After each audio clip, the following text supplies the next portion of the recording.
Welcome everybody who's joining. We'll give everyone a couple of minutes to connect and so for some more people to come on. But welcome to today's Icebreaker. We're really excited to have you joining us. My name is Calla Beers. I'm the Communications Manager at Tip of the Mitt Watershed Council. And as we let people come in, I'll just tell you a little bit more about our organization. So our mission is protecting and restoring the waters of Northern Michigan, and we do that in a couple of ways shown here.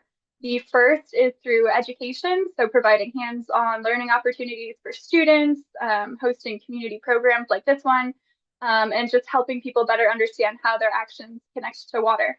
The second is through monitoring and restoration, which means collecting long-term data on lakes and streams, and then implementing on-the-ground projects to improve habitat and water quality.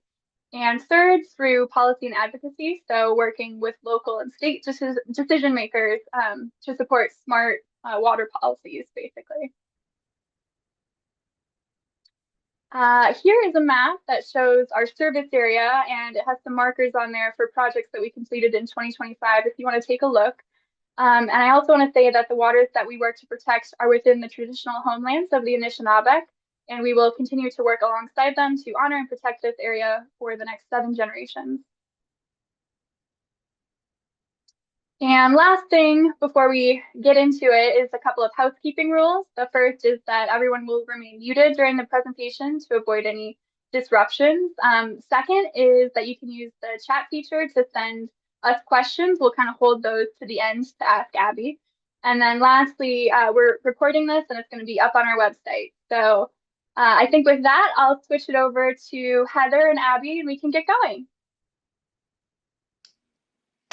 Hey everyone, I'm Heather. I'm the Executive Director here at the Watershed Council. So thrilled to have you all with us today. I'm also really happy to introduce Abby Holly to you all. She is our Director of Community and Government Relations. Abby joined our team last year after she spent some time working with the Walloon Lake Association and Conservancy, and most recently as an environmental attorney representing conservation organizations and municipalities. So we're really thrilled to have her on our team, and I'm happy to have her here to talk to us about some updates on this really important issue. It's been obviously an issue that the Watershed Council has been working on for many, many years, sort of near and dear to our mission, and then obviously to many of yours as well as partners and residents in our service area. So Abby, take it away. Thank you. So as you may or may not know, this is our last Icebreaker session for this series. And you can find our others on our website and on our YouTube page. As Heather said, this is a topic that's of great interest to many people. It's something that we at the Watershed Council and with partner organizations have worked on for a really long time through research and education campaigns, monitoring projects, and policy recommendations at both the local and state levels. And this presentation is sort of a culmination of a lot of these efforts. So I would like to kind of turn towards just a brief rundown of what I'm going to touch on today. So we're going to start with talking about the basics of septic systems. Then I'm going to kind of briefly talk about the current landscape of septic system use in our state. We'll talk a little bit about local regulatory options, as well as some local examples within our service area. And I'm going to close out by just briefly touching on the current proposed Senate bill within our state. And right now, I just want to take a moment to promote kind of one of our partner organizations, Flow Water Advocates. They actually did a webinar a couple weeks ago. Calla has the link for it that she's going to share. And that webinar is 100% about this proposed state legislation. It's really informative. Senator Singh, the sponsor of the bill, was a part of that webinar, as well as Megan Tinsley from the Michigan Environmental Council, of which the Watershed Council is a member. And they go into really great detail kind of about the problem, like I will be talking about today, and then about that proposed bill. And then at the very end of the presentation, we'll have some time for questions. So I'm going to start with septic system basics, just to get everybody kind of on a level playing field of understanding. So as most of you probably know, septic systems are underground wastewater treatment structures, and they're commonly used in rural areas that don't have a centralized sewer system. And these systems use a combination of nature and technology to treat wastewater that comes from a household or building's plumbing produced by their bathrooms, their kitchen drains, their laundry systems. Your septic system is a vital component to your household infrastructure, and they require ongoing maintenance to continue to operate in their best available use. And while they go unseen, they really need regular maintenance and replacement, just like your roof or your windows on your house. They kind of have a similar lifespan. So I want to turn now to this really great picture. It's actually created by the EPA. They have a great program called Septic Smart with a ton of resources, and this is one of them. So frequently when we're talking about septic systems, we're talking about what's called the conventional system. And with the conventional system, the septic system is installed pretty much at or below the natural grade of property. The primary treatment occurs here on number 2, where the number 2 is the septic tank. And then secondary treatment occurs in the soil absorption system, also known as the drain field. And I really like this picture because you kind of see, like, here is the well for the home. We have our groundwater. Here is the whole septic system. So all of your water is leaving the house into one main drainage pipe. The septic tank is a buried watertight container, and its job is to hold wastewater long enough for solids to settle at the bottom, and then they're known as sludge, and then fats, grease, oil rises to the top, and that's known as scum. These are beautiful words. And then for conventional systems, that wastewater leaves your septic tank, and then it eventually is spread evenly throughout your drain field. And nice systems, there can be a distribution box. That's what that number 3 is labeling. And that can kind of hold the water and slowly release it through that drain field. But there are systems with more advanced treatment, and they can have additional components and like pumping features. And then once all of the wastewater is, drained into the drain field, it percolates down through the soil, which reclaims all of that water for future reuse. And in that percolation, it naturally removes harmful bacteria and viruses and some of the nutrients that is in that wastewater. And that percolation process really can vary based on the site conditions of the property. And site conditions are like the soil type, how close it is to groundwater and surface water. And then there are a couple other types of systems that are used in Michigan. One is a mound system. So instead of your septic tank and drain field being at or below grade, they create a mound. And you have your primary septic tank underground, and then there's a pump, and secondary treatment occurs through a low pressure distribution system that basically moves the wastewater up onto this mound where it then percolates through your drain field. And those mound systems are typically installed where groundwater is high in an area. And then there are also advanced treatment systems where The systems are installed on fill material above your natural grade. Primary treatment is still in your septic tank. Secondary treatment goes through an advanced treatment unit, and then there is tertiary treatment in a low pressure distribution system, kind of like that mound. There's like a pump. And one of the comments that I've seen when I, peek on, maybe social media posts about septics and regulation is this comment about evaporation and how septic systems are supposed to use evaporation. And that is true that there are systems called evaporative septic systems or ET systems, and they're designed to harness the natural process of evaporation and transpiration to effectively treat and disperse wastewater. And they still use a tank and drain field, but that drain field is lined with a watertight material. So after the effluent enters the drain field, it evaporates and it never filters through the soil and reaches groundwater. But these systems are only useful in very specific environmental conditions.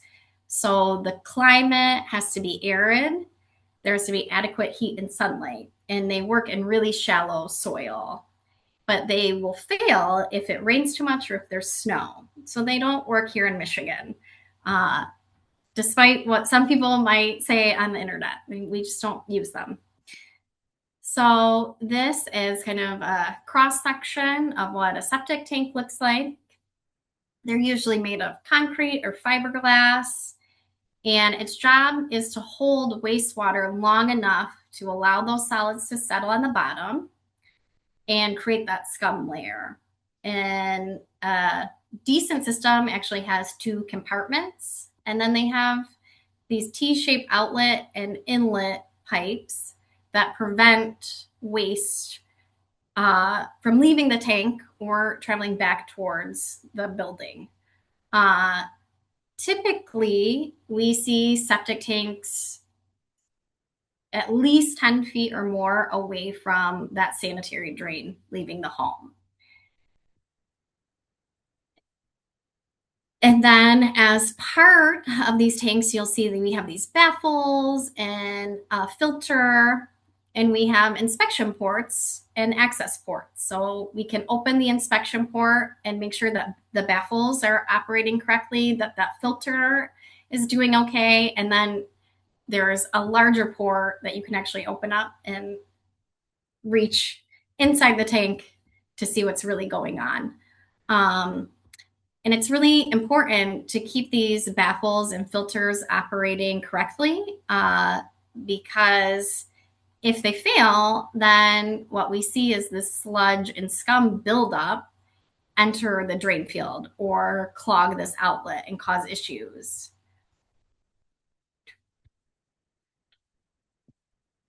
And then here is a cross section of kind of an area of the drain field. So we have these pipes, they have holes throughout them where that effluent will drain out of. These are shallow and they're made in unsaturated soil. So that means we don't want to see a drain field in a wet, marshy area. The pre-treated water leaves the tank. It's discharged through the piping into, a porous layer of gravel. And then it slowly is supposed to filter through soil. And then that soil accepts, treats, and disperses that wastewater as it percolates through. And then ultimately it reaches groundwater after that treatment. But if a drain field is overloaded with too much liquid, it can flood, causing that sewage to flow either into surface waters. It could create backups in toilets and sinks. But that natural process, when it's installed correctly, it helps remove harmful bacteria and viruses and nutrients. And all of these processes work best where the soil is somewhat dry and contains plenty of oxygen. And the lifespan of a well-maintained system can be 20 to 30 years or more. So in northern Michigan, our systems actually generally can last a little bit longer because we have very sandy soils in northern Michigan. Whereas downstate, where they have more clay in their soil, their systems have a little bit shorter lifespan. And the key is that we really need enough space between your drain field and the groundwater for proper infiltration to happen. And what I'm also seeing, peeking online and seeing people write comments about septic systems is, isn't it true that no matter how well maintained a septic system is, nutrients will always enter the groundwater? And it's true that bacteria, pathogens, septic systems do a really nice job of removing those from wastewater, and they remove most of the nutrients, but it's not 100%. So now I kind of want to talk a little bit about septic system failures. And these occur when systems cannot effectively process wastewater. Indicators of a failure include the detection of pathogens and nutrients in drinking wells or nearby surface waters, if the system is by a surface water. Soggy soil or liquid waste, kind of you can see in this picture, that are on top of the land. An increase in weed or algae growth in water. Sometimes, however, the signs are not as readily identifiable. So water and sewage from toilets and drains can back up into a building's plumbing slowly over time. Another sign can be slowly draining bathtubs and showers and sinks. If there's a lot of gurgling sounds in your plumbing system, or if you see bright green, spongy, or lush grass over the septic tank or drain field areas. And then sometimes we will find that there's sewage odor around the septic system, or in really kind of catastrophic examples, you can find just straight pipes discharging partially treated or untreated sewage right into the water or ground. So that's obviously incredibly problematic. And our septic systems can fail for a number of reasons. So poor siting of the system. So the system could be functioning great, how it's supposed to, but if it's located over an unprotected aquifer or fractured limestone, that can cause it to fail. Sometimes failures happen because there's poor installation of the system or maintenance. So if the system hasn't been pumped on a regular basis and it's just full, that can cause a failure. The disposal of household chemicals, such as paint thinners, can cause a failure in a system. The use of cleaning additives, or residences can outgrow their system's capacity. So if a system was built for a house with X number of bedrooms and they put an addition on and they don't update their system, that can cause issues. Or say it's built for a cabin that's not winterized and a family purchases that and winterizes it and starts using that system all year round, its capacity might not meet what its original intended installation was for. Sometimes we can have failures when systems are too close to surface waters, so less than 100 feet, or they're too close to drinking wells, less than 50 feet. The other issue we can see is if there are too many closely spaced septic systems, we can have failures because that soil becomes too saturated and it can't slowly percolate all of the wastewater. So it just pools at the surface. And it's important to note that many systems fail not because they're not functioning, but because they're just built in unsuitable areas. And that's one of the leading causes of septic system failure. And this is obviously a big problem because of what's carried in this wastewater. So there are over 100 pathogens that can be found in wastewater, including viruses, parasites, bacteria, and it can result in gastrointestinal illness, diarrhea, other infectious diseases, and in serious situations, death. And then also, what's carried in this wastewater are high levels of nutrients, such as nitrogen and phosphorus, and they can act as limiting nutrients in surface waters, causing water quality degradation. So regular service of our septic tank is the single most important maintenance requirement. And the frequency of that service depends on the size of the tank, the number of people in the household, and their frequency of using it.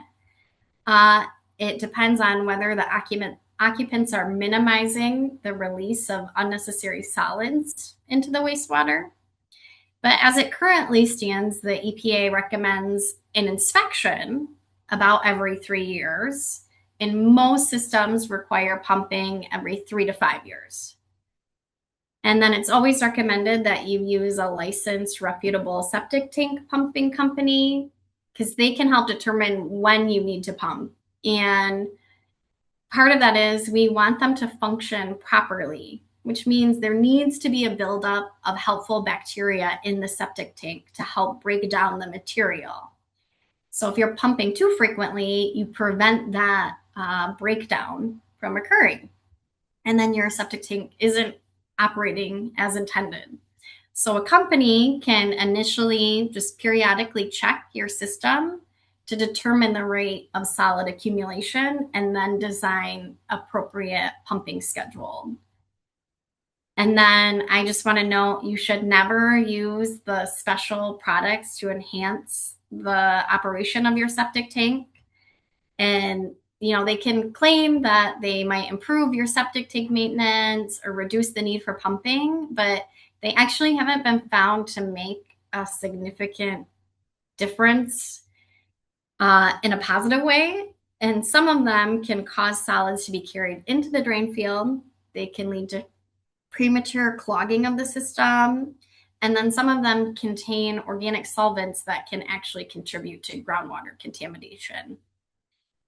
And the reason for maintaining is mainly on the initial front for people, it saves them money to have an inspection and maintenance every 3 to 5 years compared to having to replace their malfunctioning system if it reaches a point that's just no longer usable. It protects property value. An unusable system or one in disrepair will significantly lower property value and could potentially pose a legal liability if it's, found that you're being negligent and you potentially pollute someone else's property or get them sick. So it keeps you and your neighbors safe. This wastewater, I talked about it containing all these pathogens, but it also can contain pharmaceuticals, either pass through waste or pharmaceuticals that are improperly disposed. But if your system is well maintained, it will remove most of these pollutants. And finally, properly maintaining it protects the environment and our groundwater and surface water resources. And after they're pumped, the contents are typically either sent to a wastewater treatment facility or a septic land application site, and those are approved by the local health department. So I want to turn now to the current landscape of septic systems in our state. And right now, we rely heavily on our local health departments to oversee our septic systems. So our local health departments have their own local septic codes, and they give permits for on-site septic systems. They oversee the use and management of these systems in a few different ways. First, they oversee the establishment of a system when it's created.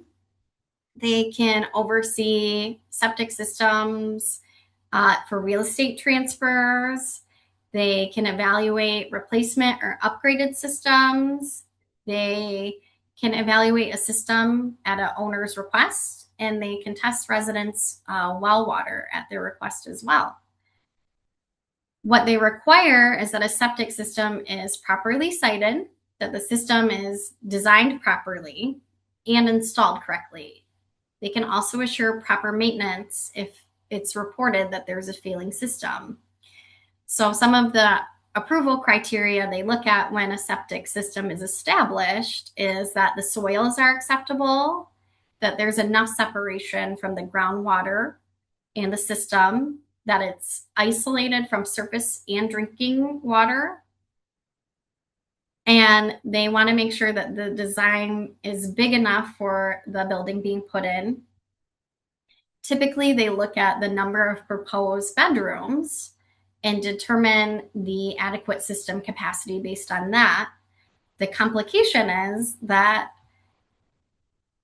a family might build a home and say, it's 3 bedrooms and we have this done and we have an in-home office, and maybe they do use their home like that. But when it gets transferred to new owners, they might choose to turn those rooms into additional bedrooms. So a system that was built for a 3-bedroom house might actually then be used as a 5-bedroom house. So that is something that the local health department attempts to build into the design and try to anticipate that use might be more than initially proposed. And then the local health department requires a final inspection when a new system is put in to make sure that what was installed actually meets what the proposed plans were. And sometimes they'll go back and require maintenance if there are complaints or other agencies like the building department notices a failure of a system. So currently right now, there are over 1.3 million septic systems in Michigan. And this map kind of shows the density. So we kind of see in our area a decent spread of density of septic systems. And each of these systems generates on average 300 to 400 gallons of sewage daily. And that means that in our state, Michigan, the land must treat and dispose of more than 455 million gallons of wastewater each day. Despite this, we are currently the only state without a statewide septic code. So instead, like I mentioned before, we really rely on our local health departments to set their own standards for the establishment of septic systems and maintenance. And then we, over time, have had some municipal entities, such as counties and townships, step in and pass ordinances that oversee septic systems as well. So, as it stands, about 35% of Michigan residents rely on septic systems. And in most places, once a system is installed, there's no required follow-up to make sure that it's working properly. So it gets put in the ground and then we don't know what happens. And of the septic systems in place, studies conducted by Michigan State University suggest that up to a third are failing or not working properly. And this proposes an interesting challenge, particularly in northern Michigan, because the use of septic systems really varies in our area because of the population fluctuation during our year. So Networks Northwest conducted a seasonal population study for Northwest Lower Michigan. And on average, our population rises about 78% in the summer, but it kind of varies on community. For example, in Emmett County, there is a change of 105%. In Antrim County, 92%, and in Charlevoix County, 72%.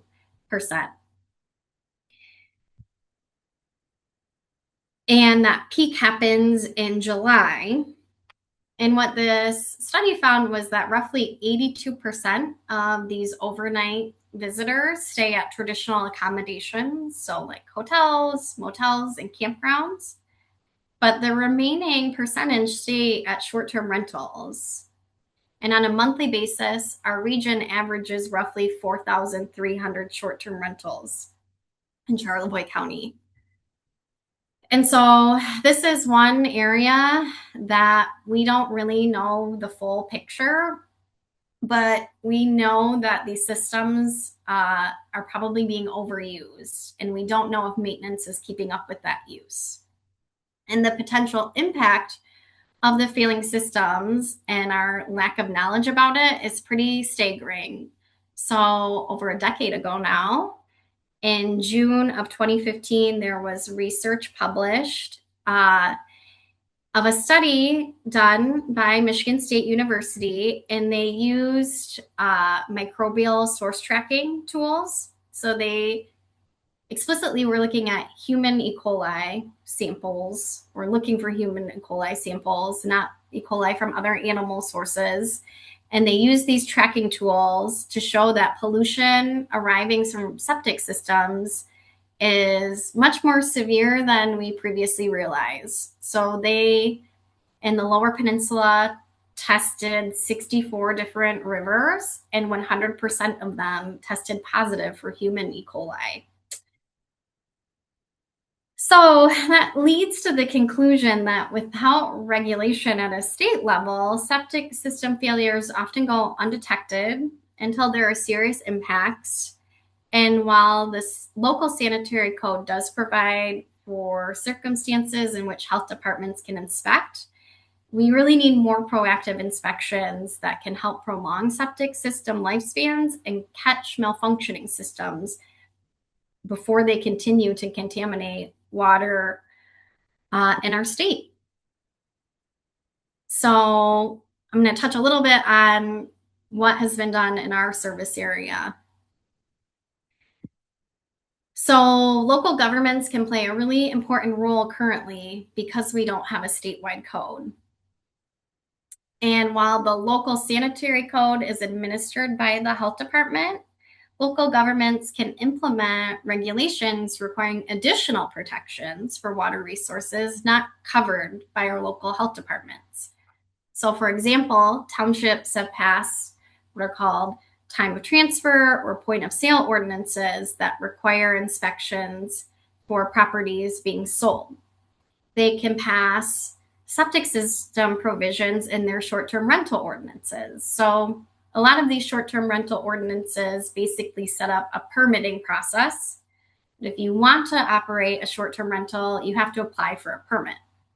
And what local municipalities can do is say, before we give you a permit, you have to provide us with documentation that if you have a septic system, it's in proper order. And if it isn't, then you have to get it functioning properly before we'll give you a permit.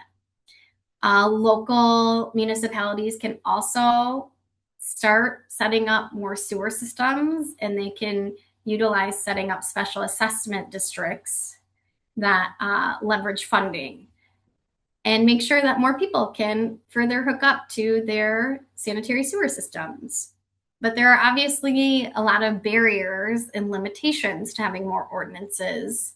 First being manpower to ensure adherence to ordinances, barriers to even getting the ordinances passed. And then we obviously have a wide array of communities. And some of them could take on some of these expenses fairly easily. And then other communities, it would be crippling for their community to try and integrate some of these ordinances without some financial help. So let's take a quick kind of overview of the different options out there. The first would be just maintaining the status quo. And the advantages of the status quo would be no immediate costs to county or townships. So no additional staff tasks, paperwork, or fees. An ordinance would not be required. And basically what we would rely on is continuing education campaigns. And those can be conducted for little cost, but obviously there are some disadvantages. It doesn't proactively address nutrient levels and pollution in local water resources. There's the potential for public health impacts. There's a continued lack of data. because we only know about failed systems that are voluntarily reported pretty much. And it doesn't address concerns of citizens and could potentially negatively impact property values. And I just want to quickly touch on the lack of data point. So, as Heather said, I started my job here about a year ago, but what feels like a lifetime ago, I was an intern at Tip of the Mitt when I was in law school. And I worked on a policy project we had called the Septic question in Charlevoix County. And we, since have done that for all 4 of our counties. And we were looking at pulling permits for original septic systems and then pulling basically re-application permits of where were they originally installed and where was there a new permit to update that system. But at least in Charlevoix County, they had flooding at one point and lost a bunch of that data. So they're just one example of many throughout the state in which we don't have a good way to even determine where all of our septic systems are, where they even are located on some properties. And we know that there are properties that actually don't have a full system in place at all. So the lack of data is pretty staggering and a really big challenge for people who are interested in this topic. Another option we have is the time of transfer inspection ordinance. So properties are inspected when they're listed or sold, and inspection typically is done by the local health department, and enforcement of the ordinance typically falls on the township or county. And a lot of times there are exemptions kind of carved into these ordinances. So if a property changes hands in pretty quick succession, like within 1 year it's transferred twice, that second transfer might not need that inspection. But not all properties get inspected under this regulatory system. So the advantages are these ordinances can be specific to a local county or township. It protects the public health. Problems are discovered and corrected, and they add to the longevity of system. It protects ground and surface water quality, and it improves data collection for the health department. It addresses concerns about water quality pollution and protects local property values. The disadvantages is potential increased cost of property transfers. It doesn't capture all of the older systems that need the most attention.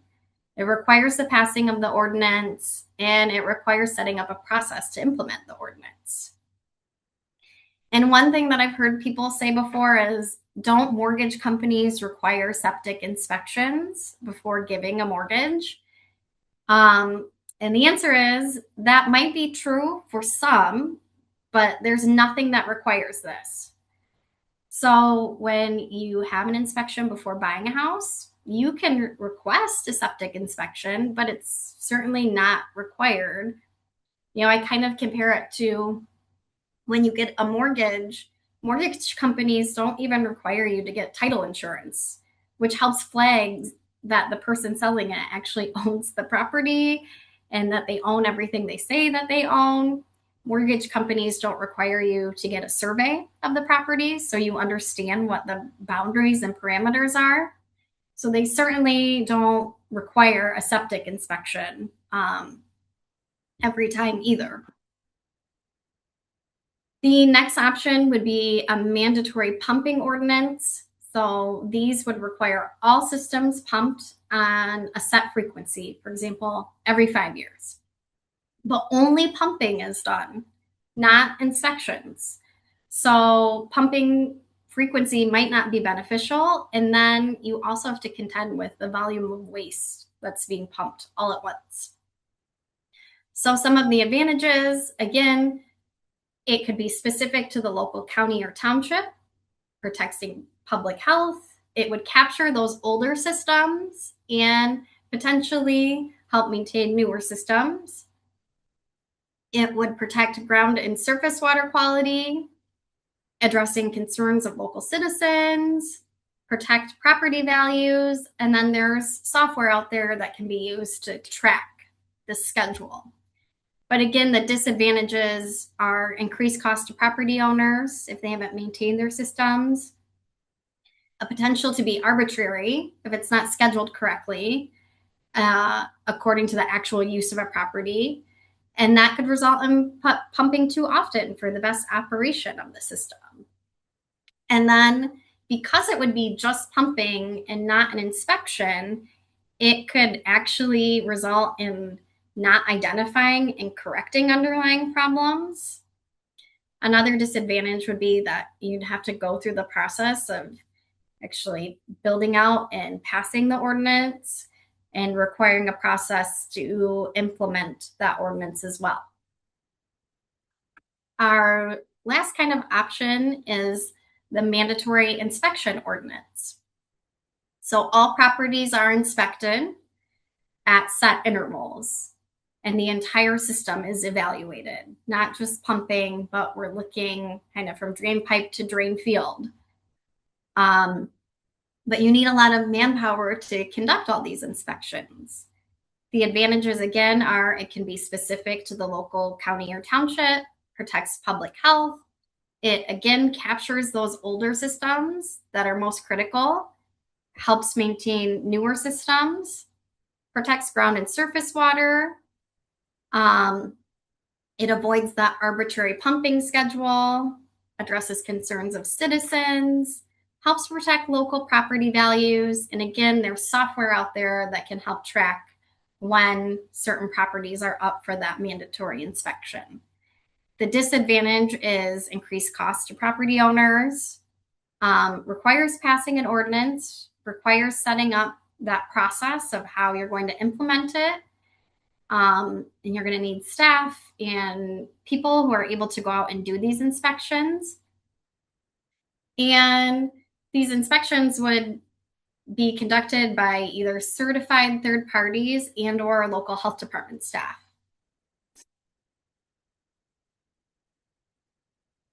So I have some local examples in our service area. Two counties that kind of passed something quite a while ago now are Kalkaska and Manistee back in 2009. Townships have also adopted time of transfer, and that includes Milton. In 2012, the village of Elk Rapids adopted a time of transfer in 2018. And then Grand Traverse County has enacted a septic ordinance that requires any property with a septic system located within 300 feet of surface water to be evaluated before sale or transfer. And that went into effect of January 1st of this year. So these programs require inspections and evaluations of the septic systems and the wells in connection with the sale or transfer of property. And in Milton Township and Elk Rapids, the health department conducts these inspections, whereas in Kalkaska and Manistee County, the homeowner can either have the health department do it or a certified third party, and then that third party turns that information over to the health department. And the inspection results in a detailed assessment of the conditions and the functionality of the wells and the septic systems on the property. And they confirm whether the systems are in compliance, they give recommendations, and they identify threats. And in 2019, Milton Township conducted a survey of homeowners who purchased a home in 2017 and 2018 and asked them questions about the time of transfer septic ordinance. So surveys were mailed out, and the results proved that home buyers found the time of transfer program beneficial in ensuring that both their wells were protected and that the septic systems were functioning properly. So one of the questions asked was it beneficial to know the status of your septic system? And 81% said yes, 5% said no, and 14% it was not applicable, because there were some people who purchased a home and they had planned to demolish it and put in a new septic system anyway. And while the majority of the inspections done didn't require any action to be taken, the majority of home buyers plan to implement just the recommendations. So these recommendations include where the enhancement of existing systems could bring systems into better compliance, extend their life expectancy, enhance their ability to maintain the system, increase the safety, and reduce the impacts to the environment. And then there were instances in which the repairs were completed by the seller before the sale would move forward.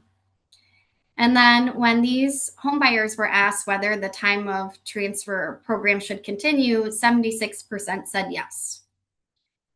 And on a statewide scale, the Michigan Association for Local Public Health Departments estimates that local jurisdictions with time of transfer ordinances find that between 17 and 25% of systems evaluated need repair, so about a quarter. And that number we would expect to increase over time because these systems just continue to age out. And this problem isn't really going away. So we need to be focused on how we're going to deal with it moving forward. So as of early 2026, only 12 of Michigan's 83 counties have local septic ordinances. And those ordinances vary widely in scope and effectiveness. So in response to this complex issue, in early 2026, Senate Bill 771 was introduced by Senator Sam Singh. And this is not Senator Singh's first attempt to pass a statewide code. And he's not the only representative or senator that has tried to pass a statewide code.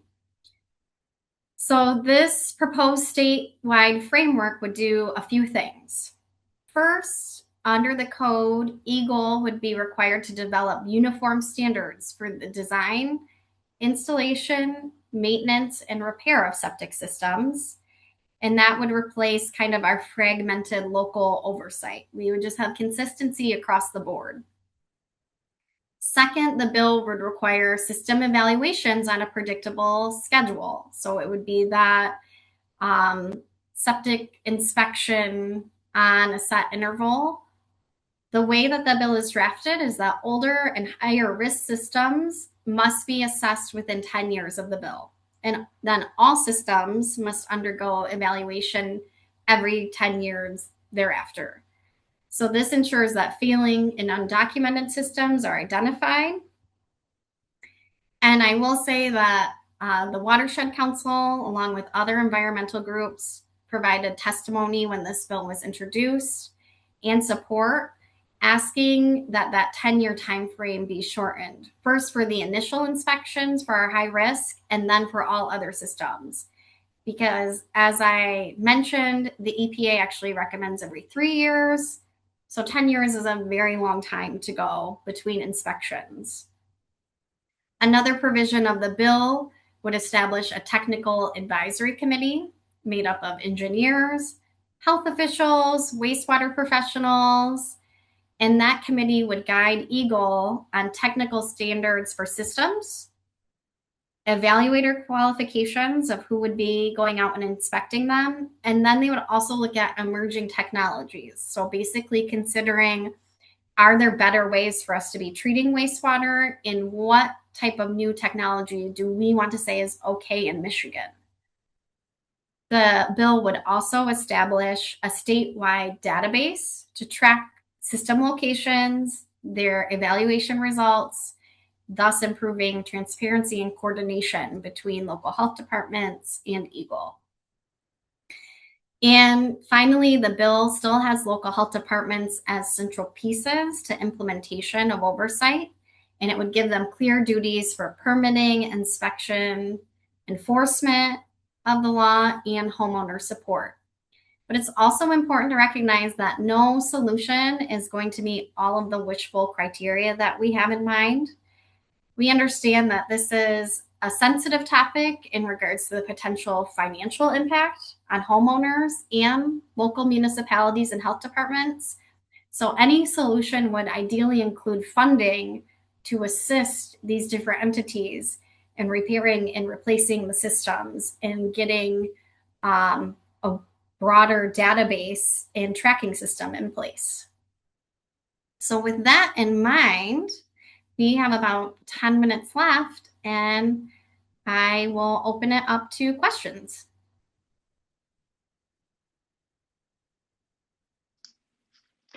Thanks, Abby.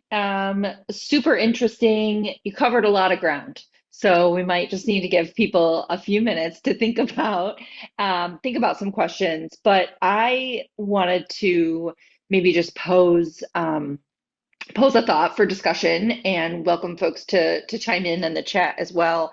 Thinking about all of those options that you posed and went through so well, I'm wondering if you are seeing or if other folks are seeing trends for municipalities to think more about public municipal systems, whether that's a sewer system or municipal septic, to maybe avoid some of that long-term, you know, sort of person power and enforcement burden. Sure, that's a really great question. So I think, from what I have seen and heard anecdotally, take it for what it's worth. It's just me, but I think local municipalities and local health departments understand what a big issue this is, but it's a really big challenge for them. And ideally, they would be able to put in these wastewater treatment systems and get everybody hooked up. But the challenge is, one, you need to have the wastewater treatment facility. So you have to have the funds to build the treatment facility. Then you have to have the funds to run kind of the main lines. And then typically, the way that it's set up is people are responsible for the lines that run from their home to the road, right? And they know that that is really expensive for homeowners. So their kind of option typically is to set up those special assessment districts, and they are procedurally very tricky. They're not the most popular, right? Because you essentially are raising people's taxes that benefit from these systems, and then they pay into them for so many years. And so I think for a long time, there's been an understanding that something needs to change. And there's been a desire to figure out a solution, but there have been some really big challenges on where do we get the money? How do we protect citizens and make sure that they have the money for whatever solution we choose?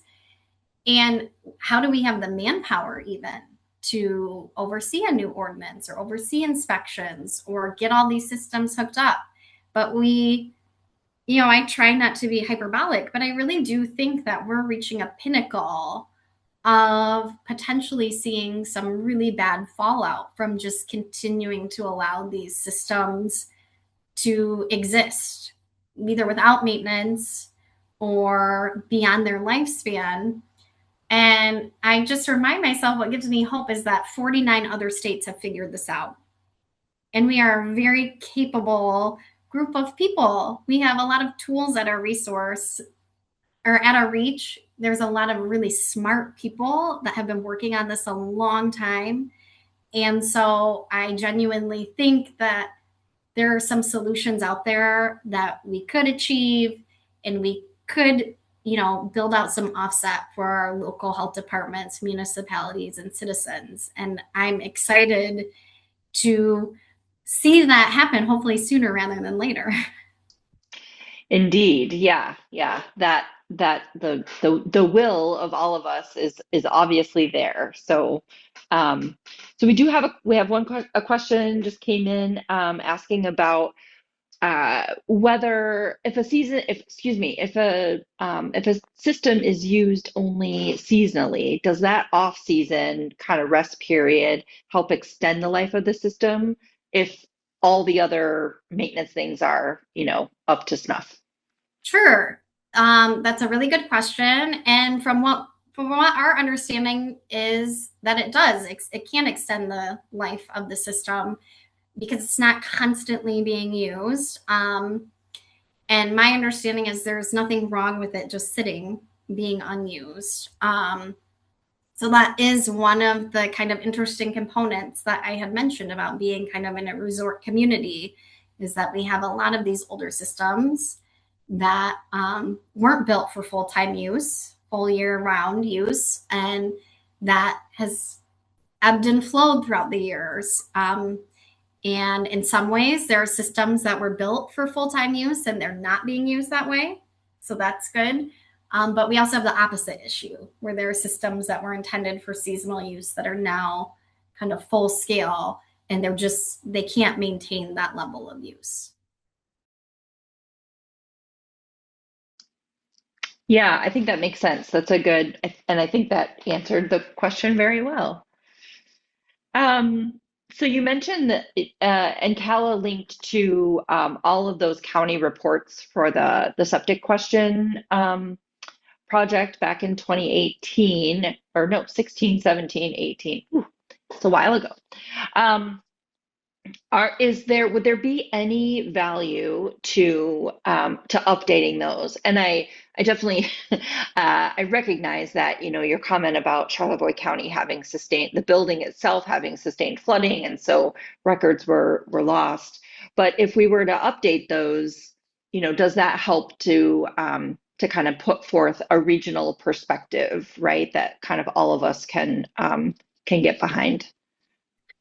Yeah, I think that there's always value for going back and like rechecking your work. And it seems like they were done yesterday. I would like to think that they were done yesterday, but it's been almost a decade. So I think having some sort of supplemental, where are we now in the time that some of those have been done? We've had some municipalities pass new ordinances. So it would be really interesting to see whether there's been an improvement. I would really like to see, and I know internally we've talked a lot about this as a staff, having potentially more projects or like a kind of breakthrough project of pre and post monitoring for a new wastewater like sewer system put in to really get some more data. I think that would be really great to kind of marry with the initial septic question reports. Mhm. Yeah, absolutely. Absolutely. So Ellen asks whether or not, wouldn't it be easier to encourage our local authorities, local municipalities to adopt the regulations that fit their communities and conditions best? I love that question. I wish it were easy. This is again anecdotally, right? Maybe there is someone who is much more talented than I am that could come in and just like persuade everybody they need to do this. But people smarter than I am have been working on this for a really long time. And, here at the Watershed Council, we have worked on a local level trying to get something passed. And the challenges that we hear, particularly like on a township level, is they will say, we do not have the manpower and the capacity to monitor this type of regulation. So if the health department is willing to do it, sure.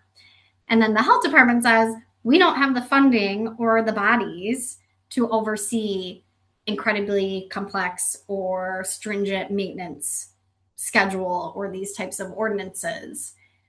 So that's one challenge. I think the other challenge is, we look at our service area and we look at like a place like Wallen Lake, for example, and then we have like 5 townships just around that lake. And ideally, they would all be in lockstep and have kind of similar requirements because regionally, they're really not that different, right? We just kind of have an imaginary line that says this township versus this township. So trying to get our municipalities to kind of think regionally of like, how do we all solve a problem and have some consistency? is a challenge as well, because that, would help the enforcement for a local health department to know, okay, in Emmett County or in our local health department region, this is the blanket application that everybody abides by, rather than, okay, is this Bear Creek Township or are we in Melrose, right? So those are some of the challenges that we've heard on the ground. And then, of course, a lot of citizens weigh in and are very concerned about the cost of any type of regulation. And I'm really sensitive to those concerns. I grew up in Northern Michigan, I grew up in East Jordan. It's very expensive to maintain and replace a system. And so I think on a local level, people who show up to the meetings are the ones who kind of fight regulation because they're scared about what would happen. And then in response, our township boards, want to listen to their citizens and say, hey, they don't want this. But the problem is that the underlying issues of the conditions don't go away with or without regulation. So there really, kind of needs to be that sweet spot where we help with funding and we finally kind of try to tackle this behemoth of a problem. Yeah, behemoth is probably an understatement. So we have lots of monitoring projects that happen across our service area, all kind of related to watershed management plans. A lot of the folks on this webinar are involved in those collaborative efforts. So we have a really good question coming from the Black Lake watershed about just some curiosity about what's the general definition of failure, sort of, or what does the health department sort of deem as failure? So thinking about those thresholds, because there's potentially a lot that can go unseen, or that we have some nutrient breakthrough, right? So in the Black Lake watershed, they've been doing a lot of different sorts of water quality monitoring and finding more phosphorus than frankly expected by any of us. Excuse me. And so thinking about more inspections is great, but like what are the thresholds for those inspections and when do we say something has failed? Sure. That's a really great question that I don't have the answer to off the top of my head, because the lawyer in me says it really depends on what the local health department sanitary code says defines as a failure. But like the general sense is that we know a failure is that the system cannot operate effectively. It cannot effectively treat that wastewater. But I do think that there is a wide range of what that can mean. So I'm, happy if that person wants to leave their name or whatever. I can kind of look into that a little bit more and see what various local health departments throughout the state define as a failure. But I think that really depends on their local septic code that they develop. Yeah. Okay. So the hope, I think, also is that this a statewide standards would really, really help us in that regard as well. And all of the science and the ongoing monitoring and the data that's been collected across the state, but we know there's a lot of data here in our region, would be super valuable in helping to set those standards once we get over this legislative hump. Agreed. Awesome. Thank you. That was excellent discussion. Sorry to cut it off, but I just want to respect everybody's time and send them on with the rest of their day. But thank you, Heather. Thank you, Abby. And thank you so much to everyone for attending. We really appreciate you spending some time with us. If you want to support events like these and donate, I left a link in the chat. And then also we have a lot of events coming up this spring and into May. So I also put our events calendar linked in there as well. But hope to see you at a future event. Thank you, everyone.